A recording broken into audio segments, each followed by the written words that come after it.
Mila bederatziehun eta laurogeita bederatziko maiatzean etorri ziren lehen aldiz Zenamara. Gogoan dut udaletxe aurreko agurra maitezina borobilean bilduta. También recuerdo la primera visita de la Coral San Sadurní a Zenama. Tinc un record inesborrable. Es el de la plaza de Zenama a la hora del comienzo. Ondoren, mila bederatziehun eta laurogeita hamabiko udazkenean berriro San Sadurnira joan ziren. Oraingoan, aita eta ama. Betiko lez, harrera ezin hobea. Eta mila bederatziehun eta laurogeita hamaikako maiatzean San Sadurniarrak Zenamara. Mozarten meza abestu zen bertan. A la tarde de 1992, desde Zenama van tener ocasión de visitar una vegada más San Sadurní. La nostra pare con la nostra mare es va visitar.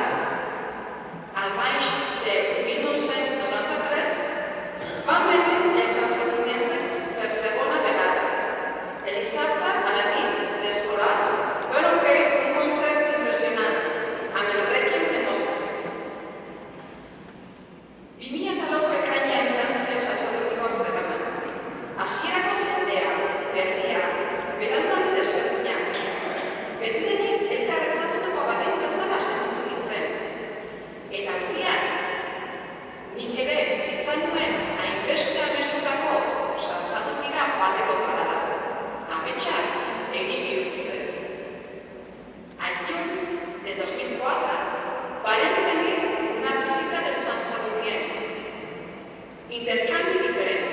Gent que va participar en els dos primers intercanvis i gent que van adherir per primera vegada. Però no es va acabar aquí. El somni de visitar San Sadurní es pot fer realitat a l'octubre de 2004. Què més podríem demanar? Eta 2006an etorri zen anaikidetza, herrien arteko anaikidetza, elkartrukea barne. Eta